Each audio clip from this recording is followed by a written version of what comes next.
Before we begin, a word. Not a content warning, not a disclaimer you skim past. A word.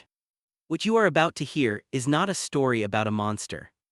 It is a story about something far more disturbing than a monster. It is a story about a woman who woke up every morning, made coffee, answered her phone, argued with her partner, worried about money, and loved her children, and in that same ordinary life, in that same house, on that same couch, she tortured a little girl to death. Not quickly, not in a single moment of rage that she couldn't control. Slowly over months, with deliberation. With language. With rules. With a system. People who commit violence in a single explosive moment, we understand that in a way. We understand that human beings can break. We understand that pressure builds and bodies act before minds can stop them. We do not have that comfort here. What happened in this house was not an explosion. It was a policy. And what you are going to hear in this video is not a confession. It is something more revealing than a confession. It is an interrogation 3 hours long in which a woman sits across from 2 detectives and does not confess. In which she deflects, she reframes, she performs grief, she blames the father, she blames the child, she blames herself only in the smallest possible increments, just enough to seem human, never enough to be accountable. What makes this interrogation the most disturbing you will ever watch is not the violence it describes. It is the calm. Because she is calm, she is seated, she barely moves. For 3 hours her posture does not change. The detectives raise their voices occasionally, she does not. She speaks in measured sentences. She uses the word honestly more than any word in the language. And yet, behind her in that house, behind the security cameras that she herself installed, behind the walls she wiped clean of evidence, behind the washing machine she put the camera in, behind all of that, there was a child. Her name was Jamaria Sessions. She was 9 years old. She wanted to be a veterinarian. She never got the chance. This is her story. And this is the interrogation of the woman who sat in that room and tried for 3 full hours to make sure the world never knew what she had done. Welcome to Time with X. Stay with us. Drop a comment right now, just the word Jamaria. Let's fill this comment section with her name. It was just before dawn on June 17, 2024. In a residential home in Lake County, Florida, a call was placed to emergency services. The call was short. The voice on the other end was a woman's and she was describing a child. My child right now, she's not breathing, and she's swollen and she's not responding. The dispatcher was calm. The dispatcher gave instructions. She told the woman on the line that she was doing fantastic, that help was on the way. She was not doing fantastic. And help in every meaningful sense of that word was already 4 months too late. When EMS arrived at the home of Tashelle and Lewin Sessions, they found a 9-year-old girl named Jamaria Sessions unresponsive on a mattress. Not in a bed, on a mattress. A crib mattress on the floor of another child's room, because in this house not every child was equal. Some children had rooms, some children had furniture. Jamaria had a mattress on the floor and whatever was left of the night. The paramedics worked on her. She was already gone. In the estimation of the medical examiner, Jamaria had been dead not for hours but for a day and a half. She had died while the house continued around her, while people slept in their beds, while the security cameras rolled through the night recording nothing but silence.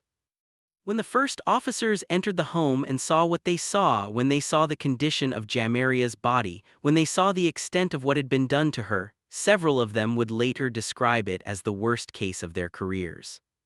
Not one of the worst. The worst. And these were people who had seen things. Jamaria Sessions weighed far less than she should have. Her body was covered in marks. Her autopsy report would run to 26 pages, not because the medical examiner was thorough beyond the ordinary, but because there were that many injuries to document. 26 pages for a 9-year-old girl. In the hours and days that followed her death, investigators would build a case. They would obtain security footage, 2,820 individual video clips from the cameras inside and outside the home. They would recover deleted files from a memory card. They would spray luminol on the floors of rooms that had been cleaned and find what cleaning could not remove. And then they would sit across a table from the woman who made the 911 call, the woman who described herself in that interrogation room as Jamaria's mother, and they would ask her what happened. And for 3 hours she would tell them everything except the truth. If you want to know what an abuser sounds like when they think they're still in control, stay right there. Before we go any further into the interrogation room, we stop. We stop and we talk about Jamaria. Not Jamaria as a case number, not Jamaria as an autopsy file, not Jamaria as a complication in someone else's relationship or a problem that needed discipline or a child that was difficult. Jamaria Sessions, a 9-year-old girl from Florida.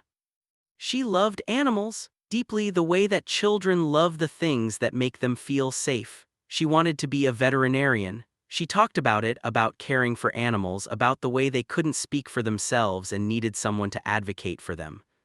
She could not have known how close that was to her own story. Jamaria and her older sister Jalia had already lost more than most adults will lose in a lifetime. Their mother, Adrina Dort, was not a woman who gave up. She fought leukemia and she won. She beat it. She survived something that kills most people and came out on the other side. And then her heart failed, just like that, after everything. After winning the fight that should have killed her, her heart stopped and Jamaria and Jalia were left without her. They went to live with their maternal grandmother, Althea Chenault. By every account, Althea was trying, she was present, she was protective. She was a woman raising 2 grieving girls in the aftermath of a loss that had broken the family open. And then their father came. Lewin Sessions had been in prison. He had been convicted of multiple charges: drug trafficking, fleeing from law enforcement at high speed with small children in the car, unrestrained, 4 counts of child neglect. He served 5 years. He was released in August. By October he had the girls. He did not knock on the grandmother's door and ask politely. He walked into their school. He used his legal right as their biological father to remove them, and then he made sure the grandmother, the woman who had been holding the family together, could not see them again. Isolation is not spontaneous. Isolation is the first act of abuse. Every expert in child protection, every forensic psychologist, every person who has studied what happens inside houses like this one, they all say the same thing. Before the hitting starts, before the system of punishment begins, before the child is sleeping on a mattress on the floor, there is isolation. Remove the people who love them, remove the witnesses, remove the exits. Lewin Sessions removed their grandmother. And then he took the girls to a house in Lake County, Florida, a house with a security camera system, 5 children, and a woman named Tashelle who was already overwhelmed and already afraid and already, by her own eventual admission, too deep in something she could not name. Jamaria walked into that house in October. She never walked out. The system that was supposed to catch this before it went this far had already been given its chance. To understand what happened to Jamaria inside that house, you need to understand the architecture of the house itself. Not the physical architecture, the emotional one. Because inside this home there was a hierarchy, and Jamaria was at the bottom of it. Tashelle had 4 biological children. They had grown up in a house with rules, but rules of a particular kind. By her own account, before Lewin and his daughters arrived, they had never owned a belt. Her children, she said, were good kids. They listened. They knew what to do and what not to do. They had their own rooms, their own furniture, their own beds. When Jamaria arrived, she did not get a room. She did not get furniture. She was placed on a crib mattress on the floor of another child's room. As though from the moment she entered the house, the decision had already been made about what kind of space she was entitled to take up. Lewin had already decided that Jamaria required a different kind of management. He instituted what he called boot camp, running in place for 30 minutes, sometimes an hour, sometimes longer if she spoke out of turn, asked for water or said she needed the bathroom.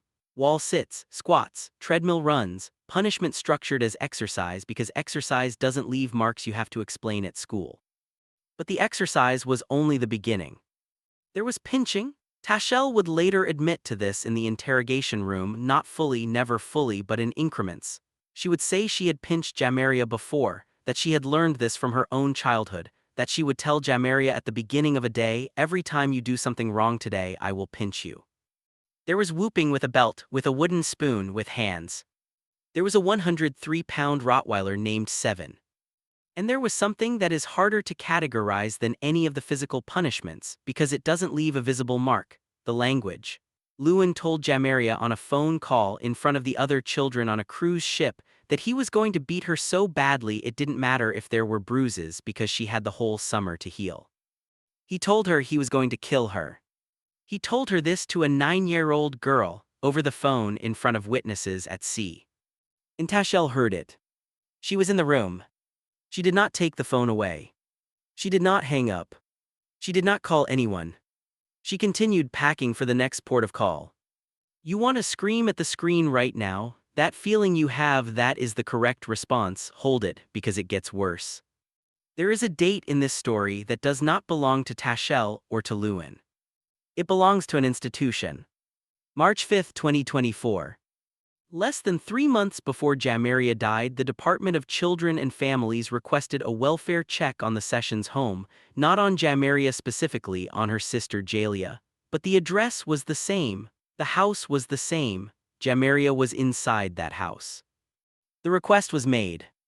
An officer was assigned. The call was closed 24 minutes later. Not because the officer knocked on the door and determined everything was fine. Not because a social worker sat down with the children and asked them how they were doing, whether they were eating, whether they were afraid. Not because anyone inside that house was interviewed, assessed, documented. The call was closed 24 minutes later by Sergeant Evan Rosenstein. 24 minutes. That is less time than it takes to watch a sitcom. That is less time than it takes to drive to a grocery store, walk the aisles, and return. In 24 minutes, a welfare check on a house containing at minimum 2 children who were being systematically abused, children who were malnourished, who were sleeping on mattresses on floors, who had been bitten by a dog and burned with boiling water and forced to exercise for hours as punishment, was completed and filed and closed. And Jamaria had 10 more weeks to live. The investigators who built the case against Tashel and Lewin did not look away from this. The narrator of this story will not look away from it either. Because here is the thing about systemic failure: it does not announce itself, it does not come with a press release, it comes as a number in a log, a 24-minute response time, a box checked, a case file closed on a Tuesday and forgotten by Wednesday. And somewhere inside that house, a 9-year-old girl was running on a treadmill with her arms up, not allowed to stop, not allowed to ask for water, because the man who was supposed to be her father had decided this was discipline. Nobody knocked on the door. Nobody came. And now, in the aftermath, in the long and insufficient aftermath, all that is left of the system's response is a formal reprimand. A demotion. Sergeant Evan Rosenstein was reduced in rank to master deputy and reassigned to the Lake County Jail. He is alive. He is employed. He is still a law enforcement officer. Jamaria Sessions is 26 pages of autopsy notes and a name on a case file. If this makes you angry enough to share this video, share it. That is exactly what this story deserves. On May 31, 2024, 16 days before Jamaria would be found dead, Tashel packed her bags, loaded her children into a car and drove south to Miami. She was going on a cruise. Her mother had paid for it, a family vacation, a birthday celebration for one of the younger children, 20 people traveling together, a week on the water, ports of call, buffets, the kind of holiday that is supposed to be about joy. She took Jamaria. Think about that for a moment. If the story Tashel would later tell in the interrogation room were true, if Jamaria were genuinely difficult, genuinely destructive, genuinely a source of daily misery and chaos, then the logical decision would have been to leave her. To call Lewin and say, "Come and get your daughter for the week. We are going on a holiday. This child is not coming." She did not do that. She took Jamaria. Forensic psychologists who study abuse in domestic settings describe this as a control behavior. The abuser does not want the victim to be free of their oversight even temporarily, even on a vacation. The controlled person must remain within reach, must remain observable, must remain subject to the rules even on a cruise ship in international waters. And the rules followed Jamaria onto that ship. On the first day, she checked herself out of the children's activity camp. Tashel called Lewin, he handled it by phone. The next day, Jamaria was not allowed to get her nails done with the rest of the family, a punishment for stealing from a gas station the night before. She was disciplined over FaceTime, over the phone, her father appearing on a screen at sea to manage a 9-year-old child from hundreds of miles away because his presence, even virtual, was the mechanism of control. And then there was what happened on the boat. The detail Tashel raised in the interrogation room about Jamaria's behavior on the cruise, the detail she used to contextualize her own anger, is something the narrator of this story will not amplify or validate. The script has already named what that kind of claim is: post hoc justification, a mechanism by which abusers retroactively construct a narrative in which the victim provoked their own fate. What the narrator will say is this: Jamaria loved animals. She dreamed of being a veterinarian.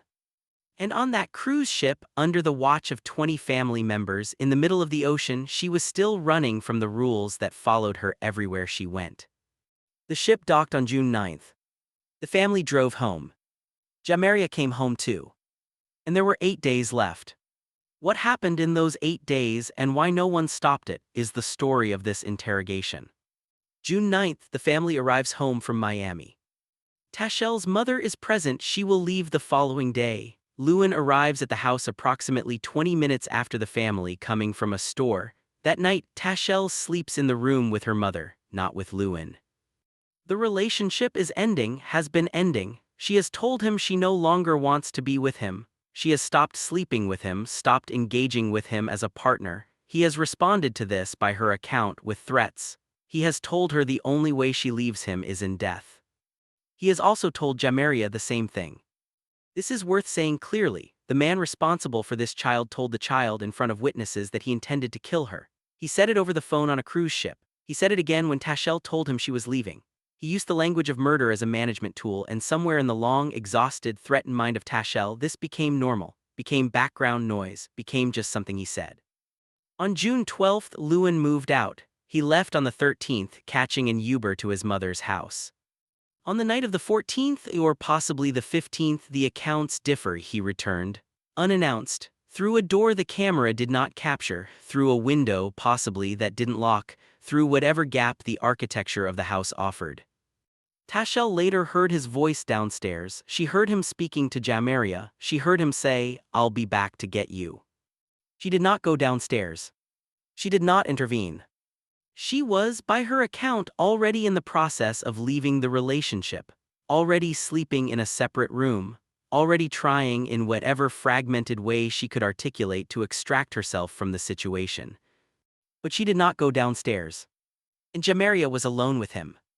What happened in that house on the night of June 14th or 15th is captured in part on the security cameras that Tashel herself had installed. It is described in detail in the interrogation, not by Tashel, not voluntarily, but by the detective who had watched every frame of 2,820 videos and come to that room knowing exactly what happened. Jamaria was screaming that night. Tashel heard it. She heard it for about 5 minutes, she said, then it faded out. Then she heard him come upstairs. She did not hear Jamaria come upstairs. She went asleep. The next time anyone asked Jamaria how she was doing, she couldn't answer. She was already gone. June 16th. The day before Jamaria's body is found, she is still alive, still present, still walking or trying to. That morning, Tashel loads the children into the car in the early hours and drives to the airport. The plan is to put Jamaria on a plane to California to stay with family. The plan has been in place for days. A ticket has been purchased. At the airport, something happens. Jamaria gets out of the car. She is described as seeming unsteady. Her daughter Nia helps her lean against a railing. Tashel, who will later characterize this as Jamaria being dramatic, gets the car and puts her inside it. Jamaria eventually says she was hot from her jacket, that she was scared to get on the plane. They stand in line to rebook the flight. 2 hours, standing in an airport trying to get this child onto a plane and out of the house. The flight is missed. They go home. At home, Tashel goes to bed. She is sick. She has been sick, she says, since they returned from the cruise. That day, June 16th, there are text messages. Tashel's daughter Denia texts her mother, maybe they should reschedule the flight. Let the swelling go down on her face. Read that again. Let the swelling go down on her face. Jamaria's face was visibly swollen on June 16th. Visibly swollen enough that a teenager in the house noticed and texted her mother about it. Visibly swollen enough that a rescheduled flight was proposed. No one called a doctor. No one drove her to urgent care. Someone gave her 2 popsicles. 2 popsicles given to a 9-year-old girl whose teeth by this point had already been broken, who had open burns on her foot, who had a compression sock on her leg that, when it was eventually removed, peeled the skin from her foot because of the severity of the burn beneath it, who had been running on a treadmill for hours as punishment on the days before. 2 popsicles. That night, the other children drifted between rooms. They watched television. They played games. Jamaria was with Tashel at some point in the evening. They watched something on Netflix together by the account of the other children. And then at some point in the night, the room went quiet. And Tashel went asleep. And when she woke in the early hours of June 17th and went to check on Jamaria, she found her unresponsive. She tapped her, no response. She tapped her again, no response. She called 911. And then she sat down to wait. 3 hours later, she would be sitting in a different room, across a table from 2 detectives who had already seen everything. The interrogation of Tashel Sessions is a document in human psychology. Not because it is explosive, not because there is a dramatic moment where the suspect breaks down and confesses and the room erupts. Because of the opposite. For the first section of the interrogation, Tashel is not in a room with a detective who is treating her as a suspect. She is in a room with a lieutenant named Tammy D., a woman who sits across from her and speaks to her as she explicitly frames it, woman to woman. And here is the first thing to understand about what Tammy D. is doing. She is not being genuine, she is being strategic. Everything she says in this opening phase is calibrated. The warmth is a tool, the empathy is a frame. When Lieutenant Tammy D says she sees a young woman watching 5, sometimes 6 children alone without help, overwhelmed, she is not advocating for Tashel. She is opening a door. She is creating an atmosphere in which Tashel believes she is being seen, understood, perhaps even excused. Because a suspect who feels understood will talk. A suspect who feels accused will not. I know this is an uncomfortable way to update you on this case, Tammy D says. I wanted to talk to you woman to woman. I see a little bit more to it than that. And then, in a move that reveals the sophistication of the interrogation strategy, she talks down the victim. She describes Jamaria as a handful, a child who steals, who lies about stealing, who is difficult to manage. This is a tactic, it is documented, it is taught. Investigators will sometimes diminish the victim in conversation with the suspect to provoke a reaction, to test whether the suspect will defend the victim or agree with the characterization. When the victim is a 9-year-old girl, there is almost no character to assassinate. But Tashel does not defend Jamaria. She agrees. She adds to it. She begins, almost immediately, to construct the narrative she will use for the entire interrogation. Jamaria was difficult. Jamaria was a problem. Jamaria was the exception in a house that otherwise functioned. Jamaria was the reason things went the way they went. The narrator of this story will say plainly what that narrative is. A 9-year-old girl cannot be responsible for the way adults chose to treat her. That is not a complicated moral position. It is the only one available. Pay attention now, because from this point forward every word Tashel says is going to close a door, and by the end of this interrogation she will have closed them all. When Detective Mercer enters the room, the tone shifts. The warmth of the woman-to-woman opening gives way to something more methodical. Mercer has been working this case. He has the autopsy. He has the photographs. He has 2 months of evidence built behind him, and he comes into this room with the patience of someone who does not need to hurry because the evidence has already done the work. He asks Tashel what happened. She says she cannot say how Jamaria passed away, that when she found her she was sleeping, that all she can say is Jamaria did receive whoopings, that she doesn't know how she passed. Then he asks about the pinch marks. How did she get the pinch marks all over her body? And here is where the first admission surfaces. I have pinched her before. A pause then, but from what I saw I didn't do all of that. And who else pinched her? Dad. This is the structure of the next hour of interrogation. Everything Tashel acknowledges she immediately qualifies. Every admission is a partial one. Every partial one points to Lewin. Lewin pinched her. Lewin whooped her. Lewin told the older girls to discipline her, told them, Tashel says, to punch her in the throat. Lewin made her run on the treadmill. Lewin threatened to kill her. The detective does not argue with any of this. He lets her build the Lewin narrative. Because here is what the detective knows and what Tashel does not yet realize he knows. There are 2,820 videos, and Lewin is not in most of them. Lewin goes to work 5 to 6 days a week. Lewin goes to school 3 days a week. Lewin, for many of the hours that Jamaria was being abused in that house, was not present. But someone was.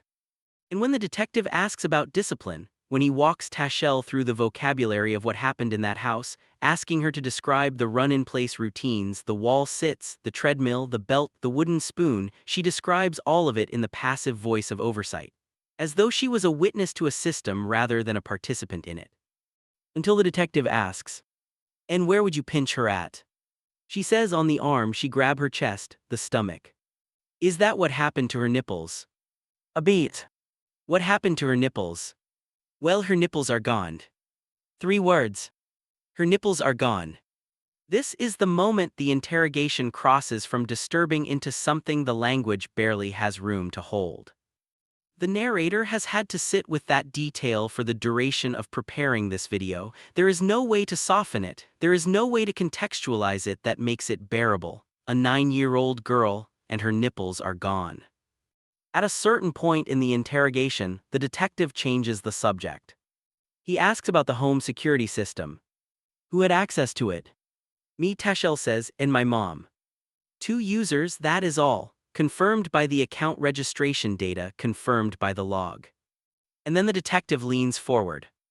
On June 12th, the day before Lewin moved out, the day of the argument about the car and the relationship ending, a large number of videos were deleted from the system. Deleted by one of the 2 registered users. Not Tashel's mother, the other one. I'm asking you what happened on the 12th to cause a bunch of videos to be deleted, asterisk, the detective says. He frames it gently. He tells her he doesn't care if she had a fight with Lewin. He tells her he's trying to understand the dynamics. He hands her an exit and she does not take it. She says she does not recall deleting them. And this is the moment to understand something about what the detective is actually doing.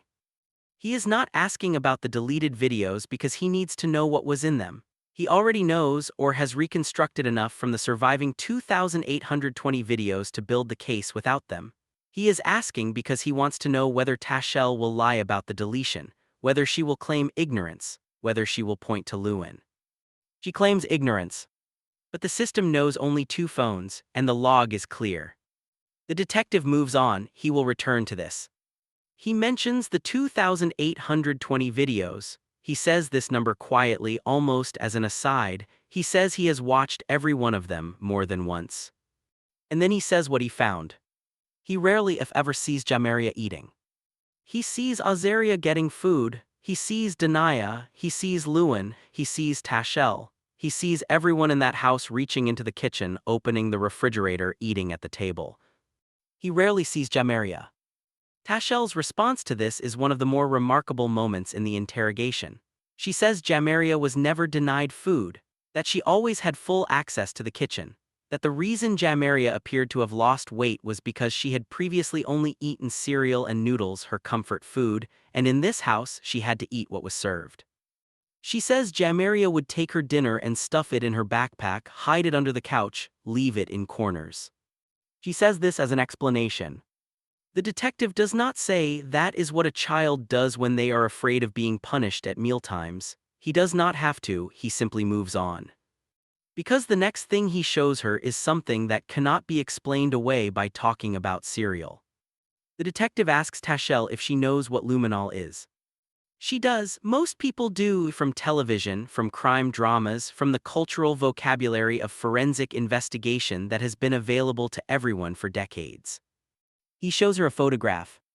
It is a photograph of a closet floor. A small closet downstairs between 2 bedrooms. Under normal light it looks clean. Under luminol, under the blue-white chemical glow that reacts to the presence of blood even after cleaning, even after scrubbing, even after time, the floor is lit. Why would there be blood there? Tashel looks at it. She says she has no idea. Is this human blood? The detective explains luminol reacts to primate blood, not to animal blood in the way some people believe. What is on this floor is human. He shows her the couch. The same couch on which Jamaria slept, not in a bed, not in her own room, but on the couch or the crib mattress on the floor, depending on the night. The detective says, "Look at the stains." He shows her the master bathroom upstairs. And Tashel, looking at these photographs of her own house, the house she cleaned, the house with the security cameras she installed, the house where she lived with her children and told herself that what was happening was discipline, says she has no idea how the blood got there. This is the forensic architecture of the case against her. It is not circumstantial. It is not a matter of interpretation. It is human blood in a closet and on a couch in a house where a 9-year-old girl died from her injuries. And the only person who cleaned that house, by Tashel's own account, was Tashel.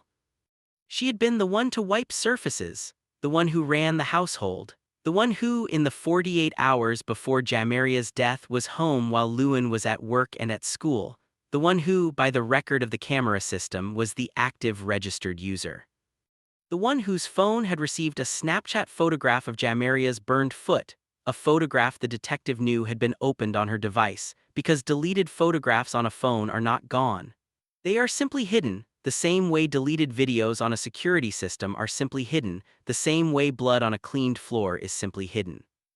Nothing in this house had actually disappeared. It had only been moved from visible to recoverable. The detective does not say this dramatically, he does not raise his voice. He shows her photographs of her own house and asks her why there is blood in a closet, and she says she has no idea. We are now approaching the part of the interrogation that you were warned about at the beginning of this video. What comes next is difficult. It is necessary. Stay with us. The detective asks about the affair. Does Tashel know that while she was in Miami driving home from the cruise, Lewin had the car and was using it to see another woman, a woman who is, at the time of this interrogation, carrying his child? She did not know. This is not a procedural question. This is a targeted destabilization. The detective is not building an infidelity case. He is testing what happens to the loyalty that has been protecting Lewin from the moment this interrogation began, testing whether, in the presence of personal betrayal, Tashel will recalibrate what she is willing to say. The detective watches her absorb the information. He moves on. He tells her there is a video. Not the video from June 15th, not yet. A different video. A video in which Jamaria is in the frame and Tashel is in the frame and something happens between them. He tells her he knows she hit Jamaria, that it is on camera. He does not describe it extensively here, he frames it around what he imagines was going through her mind at the time. He gives her a frame of exhaustion and frustration. He suggests a probable cause. He makes the admission as easy as possible to give. She admits it. She says she doesn't recall exactly what prompted it. She thinks it may have been something Jamaria said, something to do with Jamaria asking the older girls inappropriate questions, sexual questions. Questions that, in Tashel's telling, suggested Jamaria had been exposed to adult content. The detective does not debate this. He notes, quietly and directly, that when a 9-year-old asks questions like that, his professional experience is to wonder where they learned it from, to wonder which adult figure in their life is responsible for that exposure. He says this without accusation and without elaboration. He says it and he lets it sit. And Tashel says she always asked Jamaria about it. Jamaria always said she had seen something at her auntie's house. This is the structure of the entire interrogation made small. Every piece of information that incriminates the household is attributed to somewhere else. To Lewin, to the grandmother, to Jamaria's previous life before she came to live in this house. The house is always the victim of outside forces. The house is never the source. But the camera is not interested in outside forces. The camera watched the inside. And the detective has 2,820 files of evidence that begin and end in the same place, this house, these walls, these floors, the people who were present inside them. There is one video in particular, from June 15th. The detective describes it in full. And when you hear what it shows, you will understand why officers who worked this case said it was the worst they had ever seen. The detective describes what is on the June 15th video. He does not soften it. He does not use clinical language to create distance from what he is saying. He says, on the 15th, when you kicked her down, punched her or kicked her in the gut, kicked her in the back, stomped her head, grabbed her by her hair, dragged her across the floor. He pauses. She's at the bottom of the stairs and she's lifeless and she's helpless and she's limp, and you're yelling at her to get the F asterisk up, go upstairs, get the F asterisk up, this bee wants me to kill her. This is what the camera recorded. A 9-year-old girl, who already had burns on her foot, who had a broken tooth, who had been bitten by a 100-pound dog and had a puncture wound behind her ear, who had been running on a treadmill for hours as punishment, who had been denied adequate food and water, was dragged across the floor by her hair by the woman who called herself her mother. Was kicked. In the gut. In the back. Had her head stomped. Was left at the bottom of the stairs, limp, lifeless to the eye. And was ordered to get up. This is not discipline, the word does not apply here. There is no framework, moral, legal, cultural, or psychological, in which what that video shows is described with the word discipline. What that video shows is a woman unleashing the full force of her body against a 9-year-old child, and then ordering that child to stand for more. Tashel does not immediately deny it. When the detective asks her, does that look good or does that look bad? She says no, it looks bad. When he asks, is that abuse? She says, for a long time through deflection, through qualification, that it was words, that she didn't mean it, that she wasn't trying to kill her. And then, when he presses and when he says plainly, this is not a scare tactic, this is not corporal punishment, this is not a whooping that went too far, this is abuse, and the video is the evidence of the abuse, she says. Yeah. One word spoken quietly, after everything. Yeah. The narrator of this story has watched many interrogations, has sat with many cases, has spent time in the particular silence that follows a moment when a person finally says the thing they have been refusing to say. This does not feel like relief.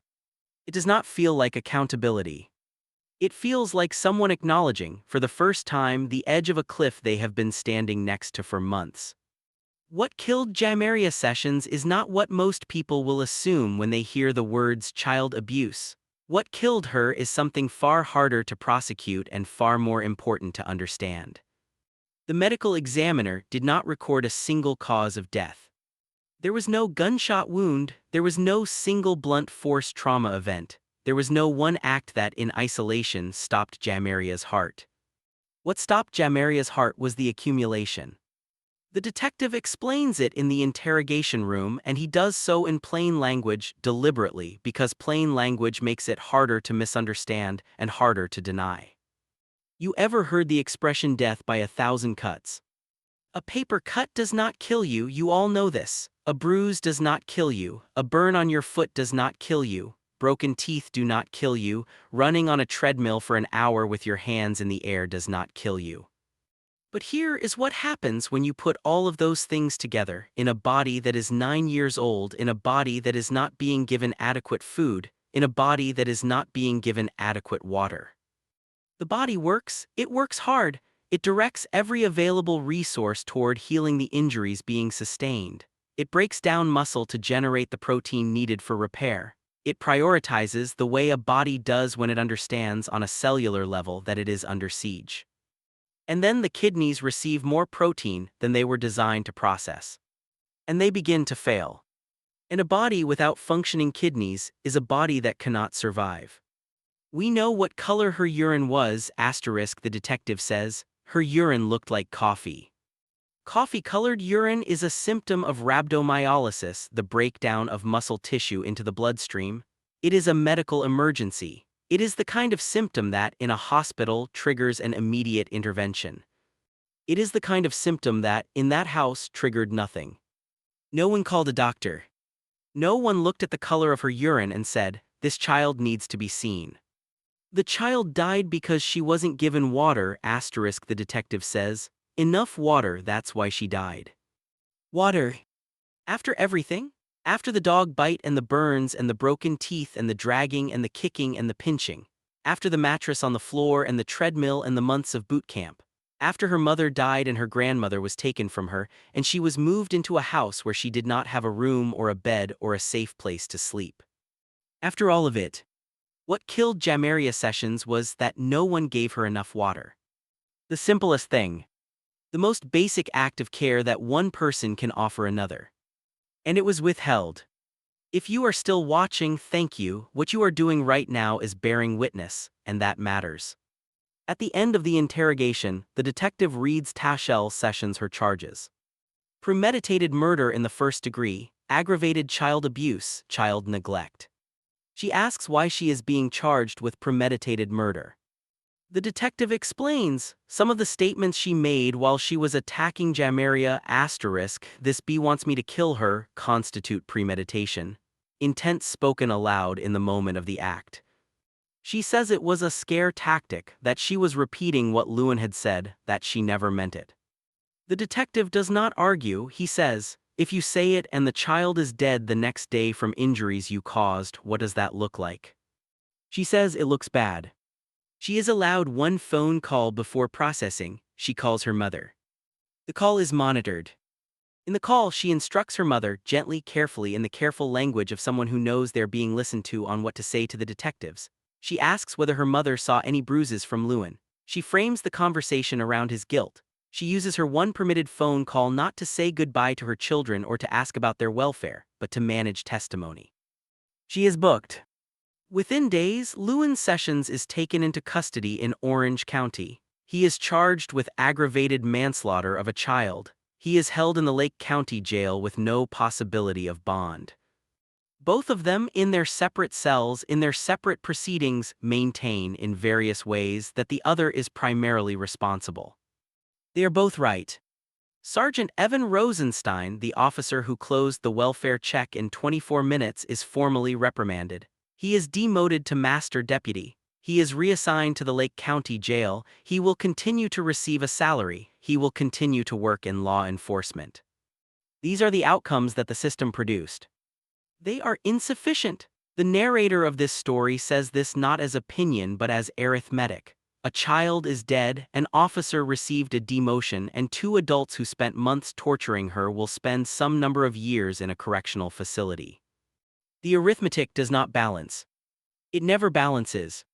What this story leaves us with is not resolution. It is not the clean satisfaction of justice served.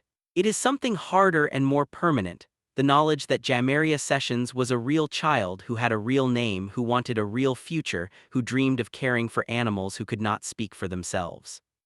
She was one of those animals. And no one spoke loudly enough for her. Rest in peace, little Jamaria. If this story stayed with you, leave her name in the comments. Share this video, not for the views, for her. I'm your host, this has been Time with X.